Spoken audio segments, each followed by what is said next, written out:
video on using Zoom as a platform for distance learning. Creating an account in Zoom is free and can be done using a simple Google sign-in. When you sign into Zoom, you will see the option to schedule meetings. You can also host a meeting on the fly using this drop-down menu on the side here. I'm going to go ahead and schedule a new meeting, and I'm going to show you why in a second here. So you can add description, set a time and a duration. You can even schedule a meeting to be recurring. You can set video options for whether you want your video and participants' videos to be on, how audio can be connected by telephone, just computer audio, or both. For distance learning, I'd suggest keeping it as both because then a student can connect using the telephone or using their computer in case their internet is being a little bit spotty. There are also some meeting options that you can set when you schedule. I would suggest turning on mute participants upon entry. That's one of the best parts about Zoom is that as the host, you can control the microphones of your participants. The other thing that I would enable is if you're interested or need to record the meeting, go ahead and check that box so that it happens automatically and you don't forget to start the recording. So when you save, you can add this event to any of your calendars. And then the reason why you scheduled this meeting in the first place, this join URL can be given to your participants ahead of time through your LMS, through an email, and all they have to do is click it in order to join your session. Note, they won't be able to fully join the session until you've actually started the meeting. When you are ready to start the meeting, you can click the blue Start This Meeting button. Any computer, the first time they run Zoom, is going to be asked to download the Zoom application. If a student is unable to do this, they can always click this Start from Your Browser link and use Zoom within their browser. There will be some small limitations that they may experience because of this. Once Zoom launches, depending on your settings, you will likely see your webcam. And up in the top left-hand corner, you can see I'm already recording because I had that setting initially. You can hear that I had a student just join the session. You can see their screen if they're showing their screen. I can see that their microphone is currently muted. And you can see on their screen, I have some different controls. I could ask them to use their video if I wanted to. So down along the bottom here, just to show you some of the features, you can mute and unmute your audio. You can stop your video and start your video back up if you need to stop your webcam. I'm going to show you a feature that's under the videos that is kind of a neat extra thing that Zoom provides. So if I'm going to go to video settings, there are some, you can see some different effects in here. I'm going to undo the mirroring just really quick so you can see something. Here I'm going to do, if I go under virtual background, what that basically does is it's like a green screen, but you don't actually have to have the green screen depending on your computer.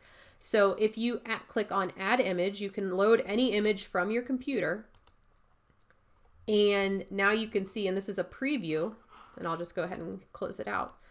This is what your students will see. So it's kind of like I have a green screen back there, even though you could see my background was definitely not that to begin with. So it's a pretty decent green screen you can see as I like move around.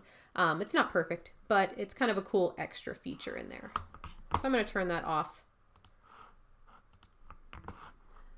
If you need to invite anyone else to your session, you can click on invite and you'll see different options. You can mail the invitation, you can just copy the URL or copy the full invitation that would have the phone information as well on how to join. For manage participants, if I click on that, I get a whole list of all the participants in the room. Again, I have those options as far as muting and unmuting. Making someone a host means that they are like a co-teacher and they have all the permissions that you do in a Zoom session. So use that carefully. If you need to remove someone from a session, you can, and they cannot come back in, even if they have the link. So just realize that's an option for you there. You see, if there were more people in here, I could mute and unmute in groups. And if I go under the More menu, I have some options. And some of these were options I set initially when we were talking about setting up the session, but realize they can also be set during the session. It's kind of more on the fly. All right, continuing along here, I'm going to skip the share for a second and go to chat. So you can have a group chat, and if you go down in the corner here, you can chat with everyone in the room, or you can pick an individual student and send them a message, including sending them files. So you can do a more isolated chat as well as a group chat. This is a great place for when your students have their mics muted. They could send you a message telling you maybe they have a question or they'd like to add into the discussion. Another way that students can tell you they want to add to the discussion or have a question as you're in a Zoom meeting is they can use the raise hand feature. So you notice they have a blue hand. Student 1 now has a blue hand next to their name. And also on their screen, they have a blue hand. That's an indicator to you that they would like to contribute. Once that's been resolved, you can lower that hand to kind of reset your situation. Continuing, you can pause or stop your recording as necessary. And you can use breakout rooms. What breakout rooms are is you can set, and I'm just going to set a couple of rooms, you can set individual chat rooms basically that you can send your students off to have smaller group discussions or smaller group work, which would be great if you had maybe you're starting on a project and initially you're going to teach the students about what they're going to do and then send them off to do their group work. So you can create these rooms. You can do it ahead of time also inside of the scheduling. But you can automatically place the students or manually. When you create the rooms, you can see you can move students. There's some different options you can look into here, but just a different option that kind of makes Zoom unique. You as the host, and so again, if you brought a co-teacher in and they had that same permission level as host, you could go and jump in between rooms and kind of monitor what is going on. When you're done with these individual rooms, you can close them, which gives students a warning that you decide how long it is before they are kicked back into the main room to join you back for main discussion.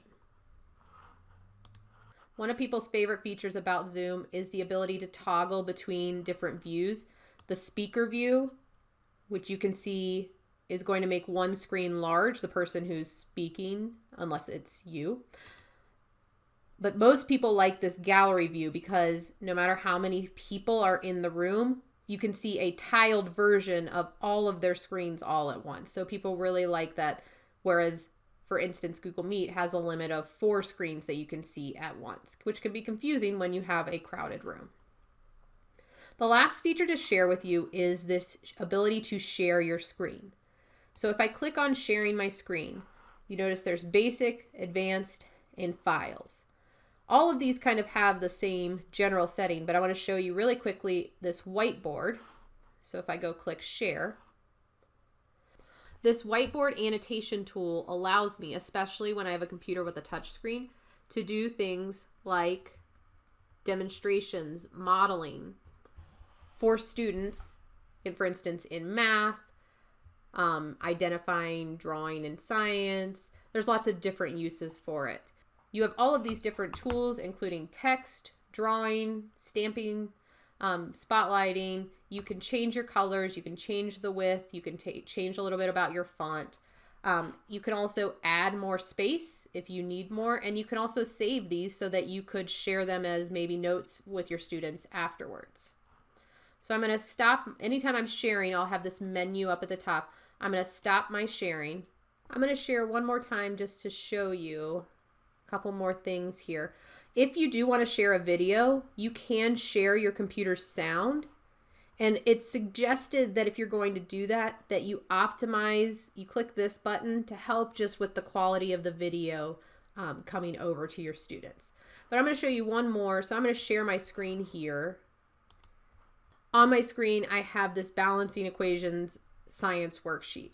So what I wanted to show you is if I go back and hover over at the top here, I can pull up that annotation menu on any page that I'm sharing. So I'm not saying that any of these answers are accurate, but I can go ahead and annotate right on